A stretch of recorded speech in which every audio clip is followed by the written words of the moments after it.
ہمارے دیکھا ہے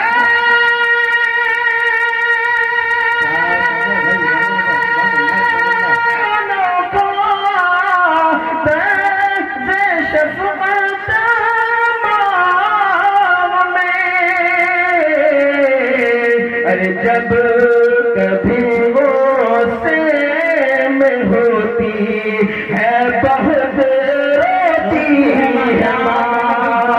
جب بسم اللہ الرحمن الرحیم وَأَنْتُمُ الْأَعْلَوْنَ إِن كُنتُم مُّؤْمِنِينَ وقال في موضع آخر وقرن في بيوتكن ولا تبرجن تبرج الجاهلية الأولى صدق الله المولانا العظيم وقال النبي صلى الله عليه وسلم حق المسلم على المسلم خمس رد السلام وعيادة المريض واتباع الجنائز وإجابة الدعوة التشريط العاطس او كما قال عليه الصلاة والسلام۔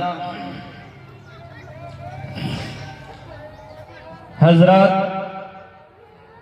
برادران اسلام، معزز سامعین کرام، عزیز بچوں، پردہ میں بیٹھی ہوئی میری پردہ نشی ماؤں اور بہنوں، اور اس جلسہ کی عظیم ہستی حضرت مولانا مفتی انصار صاحب دامت برکاتہم جو بھی تشریف لائے ہیں، اور اسٹیج پر تشریف فرما ہمارے معزز اور قابل فخر بزرگان دین، السلام علیکم ورحمۃ اللہ وبرکاتہ۔ دل بدل سکتے ہیں، جذبات بدل سکتے ہیں، دل بدل سکتے ہیں، جذبات بدل سکتے ہیں، ملک کے فکر و خیالات بدل سکتے ہیں، دور موجود کے دن رات بدل سکتے ہیں، تم بدل جاؤ مسلمانوں تو حالات بدل سکتے ہیں۔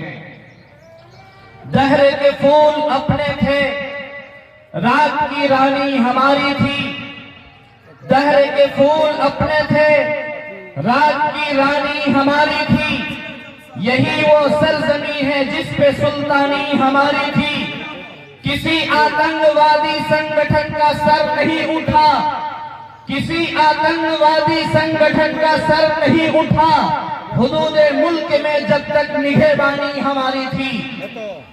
یہ فریب جلوہ ہے سر بسر، مجھے ڈر ہے یہ دل بے خبر، یہ فریب جلوہ ہے سر بسر، مجھے ڈر ہے یہ دل بے خبر، کہیں جم نہ جائے تیری نظر انہی چند نقش و نگار پر۔ معزز سامعین کرام، شام سے ہی یہ پروگرام بڑے اچھوتے انداز سے چل رہا ہے۔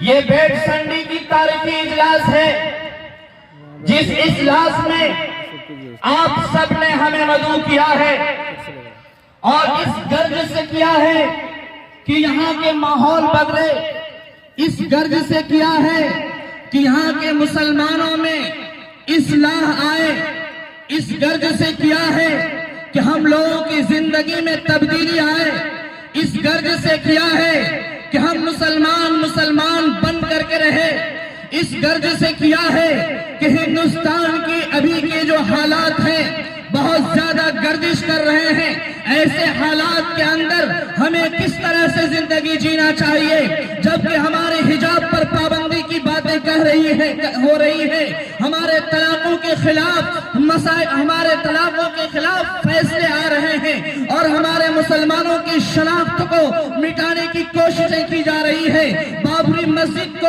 گرا دی گئی ہے، وہاں پر دوسرے استھان بن رہا ہے، اور اسی طرح سے مسلمانوں کی شان کی چیز جو اذان ہے، اس اذان پر روک لگانے کی باتیں چل رہی ہے۔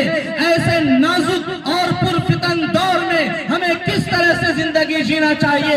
ہم مسلمان ہیں، اس سوال کا جواب ہم کہاں تلاش کریں؟ تو میں آپ سے کہنا دینا چاہتا ہوں، اللہ تبارک تعالیٰ نے انسانوں کو اپاہج نہیں بنایا ہے، انسانوں کو اللہ تعالیٰ نے دماغی اعتبار سے سست نہیں بنایا ہے، بلکہ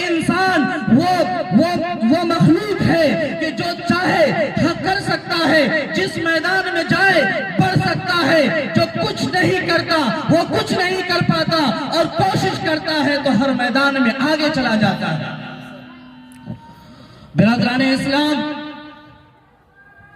ایک طرف یہ المیہ ہے اور دوسری طرف ہمارے خواتین بے حجاب ہو کر گلیوں اور سڑکوں اور بازاروں میں پھرتی ہے۔ دوسری طرف ہمارے مسلم نوجوان لڑکے اپنے ہاتھ میں کڑے پہن کر، اپنے کان کو چھدوا کر، اپنے گلے میں سونا اور چاندی کی زیور لگا کر، اور اپنے پاؤں کے اندر عورتوں کی زیور لگا کر وہ روڈوں کے اوپر چل رہے ہیں اور اپنے شناخت کو مٹا رہے ہیں۔ دوسری طرف ہمارے مسلمان بھائی ہیں جو ہماری پہچان اردو زبان ہے، جس کو ہندوستان کے اندر دوسرا درجہ دیا گیا ہے، وہ کسی مقدمہ کو لے کر کورٹ پہنچتا ہے، کسی مقدمہ کو لے کر تھانہ پہنچتا ہے تو وہ جا کر منت اور سماجت کرتا ہے کہ مجھے ہندی میں درخواست لکھ کر دیجئے، مجھے انگریزی میں درخواست لکھ کر دیجئے۔ میں آپ سے کہنا چاہتا ہوں، ہم نے اردو کو خود سے ہی بکایا ہے، ہم نے اردو کو خود سے ہی اپاہج کیا ہے، ہم نے اردو کی ترقی کو خود سے ہی روکا ہے۔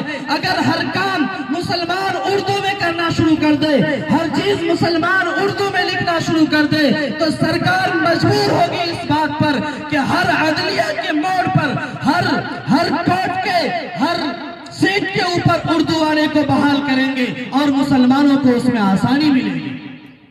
اس لیے طے کر لیجئے، جب ہمارے سامنے میں جنگننا ہوگا یا بھی کسی بھی طرح کی باتیں ہوگی، یا آپ سے کبھی آدھار کارڈ اور آپ کی شناخت مانگا جائے گا اور اس میں پوچھا جائے گا آپ کا لینگویج کیا ہے، آپ کی زبان کیا ہے، ہرگز آپ ہندی نہیں لکھیں گے، ہرگز آپ انگریزی نہیں لکھیں گے، بلکہ آپ کی شان والی زبان یہ اردو زبان ہے، جس اردو زبان کے اندر اللہ تعالیٰ نے عجیب و غریب محبت رکھا ہے، جس اردو زبان کے بغیر ہر زبان ادھوری اور ناقص ہے، جس اردو زبان کے بغیر ہماری ہر کوشش ناکام اور بے مراد ہے۔ اس لیے آج یہاں اٹھنے سے پہلے یہ طے کر لیجئے کہ اگر ہم دستخط کریں گے تو اردو میں کریں گے، اگر ہم کوئی فارم بھریں گے تو اردو میں بھریں گے، اگر ہم کوئی مقدمہ لکھیں گے تو اردو میں لکھیں گے، اور جس جگہ بھی ہمارا قلم چلے گا تو انشاءاللہ اردو میں چلے گا۔ ہم بدلیں گے، زمانہ بدلے گا، ہم بدلیں گے، حکومت کے نظریہ بدلیں گے، ہم بدلیں گے، حکومت کے طریقے بدلیں گے، اور ہم اگر نہیں بدلیں گے تو ہمیں تو دھکا مارنے کی پلاننگ چل رہی ہے، ہمیں تو پیچھے بھگانے کی پلاننگ چل رہی ہے، ہماری شناختوں کو مٹانے کی کوششیں ہو رہی ہیں، ہمارے نشان کو ہٹانے کی پوری ختم کرنے کی کوششیں چل رہی ہیں۔ اگر ہم خود ہوش کے ناخن نہیں لیں گے، اگر ہم سمجھداری سے کام نہیں لیں گے تو اب تک جو کام ہوا ہے اس سے زیادہ برے نتیجے اور پیش آئیں گے۔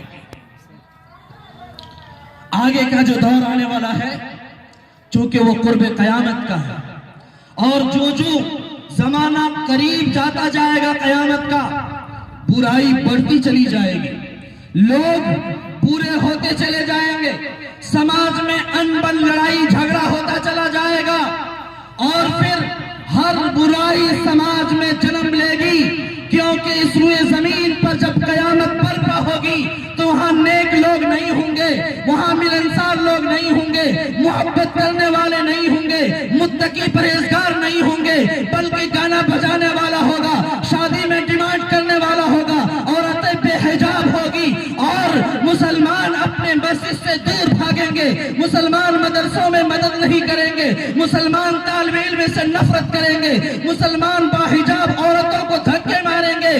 جب یہ دن آ جائے گا تو یاد رکھیے گا وہ قرب قیامت کا دن ہے، اور قریب آ چکا ہے کہ اللہ تعالیٰ آسمان کو پھاڑ دے اور زمین کو اپنی جگہ سے گھسکا دے۔ کیا آپ نے یہ سوچ لیا ہے؟ کیا آپ نے یہ تصور کر لیا ہے کہ آسمان سے ہم پر پتھر کی بارش نہیں ہوگی؟ کیا آپ نے یہ سوچ لیا ہے کہ چیخ کی آواز آ کر ہمارے کانوں کے پردے نہیں ہٹائیں گے؟ کیا آپ نے یہ سوچ لیا ہے کہ زلزلہ آ کر ہمیں اس میں دھسایا نہیں جائے گا؟ کیا آپ نے یہ سوچ لیا ہے کہ بادل آ کر ہمارے اوپر نہیں ڈھانپیں گے؟ کیا آپ نے یہ سوچ لیا ہے کہ سیلاب کی زد میں لا کر ہمیں تباہ و برباد نہیں کیا جائے گا؟ تاریخ کا ایک بڑا باب ہے، آپ قرآن کی آیتوں کو پڑھتے جائیے، آپ کو مثال ملتا جائے گا۔ قوم عاد کا مثال ملے گا، قوم سمود کا مثال ملے گا، بنی اسرائیل کا مثال ملے گا، قوم تبا کا مثال ملے گا، قوم ایکا کا مثال ملے گا۔ یہ سارے مثال ہمارے دماغ کو جھنجھوڑ رہا ہے، ہمارے عقل کے پردے کو ہٹا رہا ہے، اور یہ بتا رہا ہے کہ اللہ کے پیغام سے جس نے بھی بغاوت کیا ہے، رسول اللہ کے طریقے کو جس نے بھی چھوڑا ہے، اور اللہ کے کلام سے دور ہٹنے کی کوشش کی ہے، تو ہر زمانے میں اس قوم پر اللہ کا عذاب آیا، اللہ کا عذاب آیا ہے۔ اس لیے اگر اس دنیا کی مختصر سی زندگی کو محفوظ کرنا چاہتے ہیں تو سب سے قیمتی زیور، سب سے قیمتی اثاثہ، سب سے بہترین جوہر اللہ تعالیٰ نے ہمیں ایمان کی شکل میں عطا فرمایا ہے۔ خدا نہ خواستہ اگر ہمیں ایمان نہیں ملتا، اگر صحابہ کرام قربانی دے کر ہم تک ایمان نہیں پہنچاتا، اگر صحابہ کرام بیوی کو بیوہ کر کے، بچوں کو یتیم کر کے ہم تک اسلام نہیں پہنچاتا، تو نہ جانے کتنے دیواروں پر جا کر، کتنے درختوں کے سامنے جا کر، کتنی مٹی کے سایوں میں جا کر کے ہم گھنٹی بجاتے ہوتے، اس کا کوئی مان بھی نہیں تھا۔ اے امت مسلمہ کے غیور فرزندوں، حقیقی خدا آپ کو مل گیا ہے، حقیقی خدا آپ کو ملا ہے، سچا دین آپ کو ملا ہے، سب سے زیادہ محبوب ترین نبی آپ کو ملا ہے، جس نبی کے امتی میں پیدا ہونے کے لیے بڑے بڑے انبیاء کرام فخر کرتے تھے، رشک کرتے تھے اور کہتے تھے اے اللہ آخری نبی کا مجھے دیدار کرا دیجئے، آخری نبی کے امتی میں پیدا کر دیجئے۔ ثم اورثنا الکتاب الذی نصطفینا من عبادنا، جس قرآن مقدس کو اگر آسمان پر نازل کیا جاتا تو ریزہ ریزہ ہو جاتا، جس قرآن کو اگر پہاڑ کی بلندی پر نازل کیا جاتا تو ٹوٹ ٹوٹ کر پاش پاش ہو جاتا، جس قرآن کو اگر زمین پر نازل کیا جاتا تو زمین بوجھ کو اٹھا نہیں پاتی، پھٹ جاتی، اگر اس قرآن کو ہواؤں میں نازل کیا جاتا تو ہوا چلنا بند کر دیتی، اگر اس قرآن کو بارش پر نازل کیا جاتا تو بارش کا پانی سوکھ جاتا، اگر اس قرآن کو بادلوں پر نازل کیا جاتا وہ بادل دب کر زمین پر بیٹھ جاتا، لیکن اس قرآن کو ہم سب کے نبی آخر الزمان جناب محمد رسول اللہ صلی اللہ علیہ وسلم کے قلب اطہر پر نازل کیا۔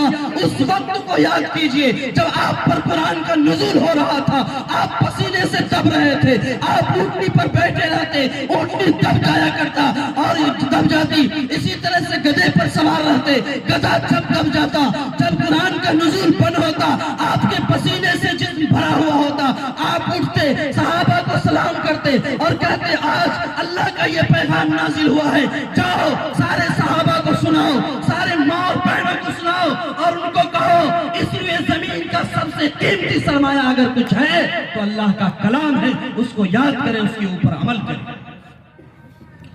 ثم اورثنا الکتاب الذی اصطفینا، برادران اسلام، اس قرآن کا وارث نبی کے بعد اس امتی کو بنایا ہے۔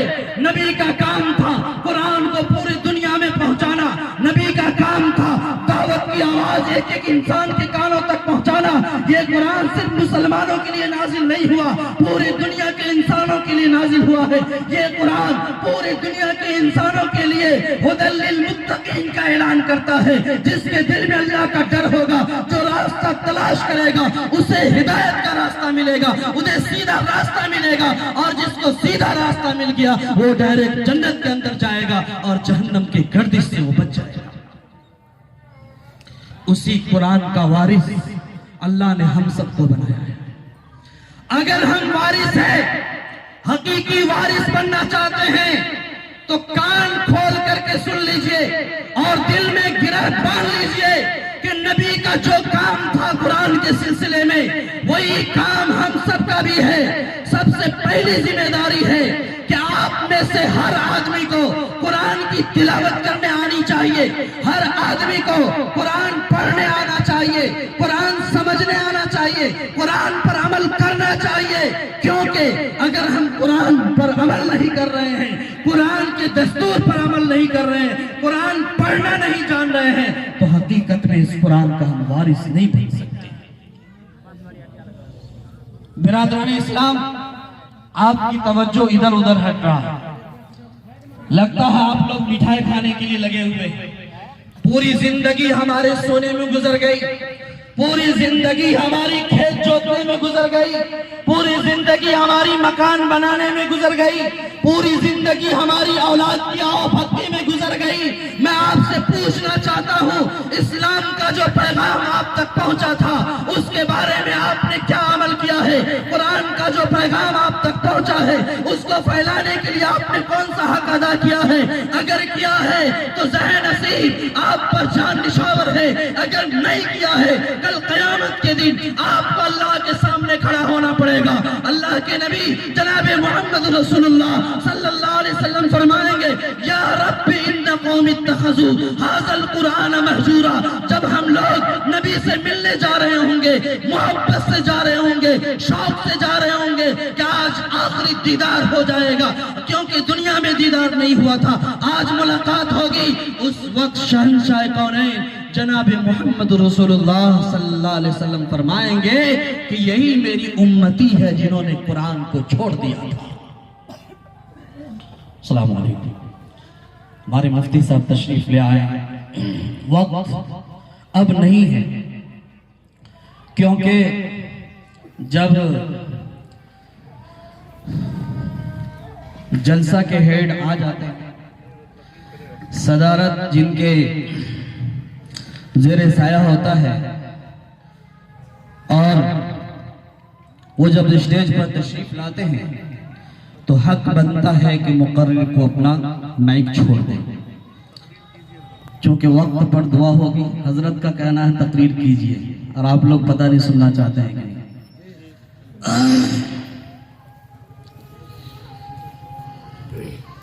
میں یہ کہہ رہا تھا، کل قیامت کے دن جب ہم اللہ کے سامنے کھڑے ہوں گے اور رسول اکرم صلی اللہ علیہ وسلم کے چہرہ کو پیش کیا جائے گا، ہمارے دل کے اندر نبی کی محبت امن رہی ہوگی، اور نبی سے ملنے کی بے چینی اور بے قراری دل میں شعلہ مار رہا ہوگا، اور ہم ملنے کے لیے جا رہے ہوں گے۔ اس وقت اگر ہم نے قرآن پڑھنا نہیں سیکھا ہے، قرآن کو طاقوں میں سجا کر کے رکھا ہے، قرآن سے صرف شابان میں قرآن خوانی کرنا سیکھا ہے، قرآن کو صرف اسٹیج پر پڑھنے کے لیے اس کو خاص کر لیا ہے، اور قرآن کو صرف اپنے رسم و رواج کے لیے بیٹی کو جہیز میں دینا ہی سیکھا ہے، اور قرآن کو پڑھا نہیں ہے، قرآن کو سمجھا نہیں ہے، قرآن کے پیغام کو پہنچایا نہیں ہے، تو کل قیامت کے دن نبی آخر الزمان جناب محمد رسول اللہ صلی اللہ علیہ وسلم فرمائیں گے، یا رب ان قوم اتخذوا ھذا القرآن مہجورا۔ اے میرے رب، یہی میری امتی ہے جنہوں نے قرآن کو چھوڑ دیا تھا، قرآن کو پسے پش ڈال دیا تھا۔ اس لیے میرے بھائیوں، آج اس مجلس کے اندر عزم کر لیجئے، اگر قرآن پڑھنا نہیں سیکھے ہیں تو سیکھیں گے، اگر سیکھ لیے ہیں تو ترجمہ پڑھیں گے، ترجمہ بھی پڑھ لیا ہے تو اس کے تفسیر پڑھیں گے، تفسیر بھی پڑھ لیا ہے تو ان کو سمجھ کر کے علماء سے پوچھ کر کے اس پر عمل کریں گے نا انشاءاللہ۔ ہم لوگ پیدا ہونے کے بعد بہت سارے چیز سیکھتے ہیں۔ جن کو ہل جوتنے نہیں آتا ہل سیکھ لیتا ہے، جس کو گھر بنانے نہیں آتا وہ گھر بنانا سیکھ لیتا ہے، جن کو گاڑی بنانے نہیں آتی وہ گاڑی بنانا سیکھ لیتا ہے، جن کو گاچھ کاٹنے نہیں آتا وہ کاٹنا سیکھ لیتا ہے۔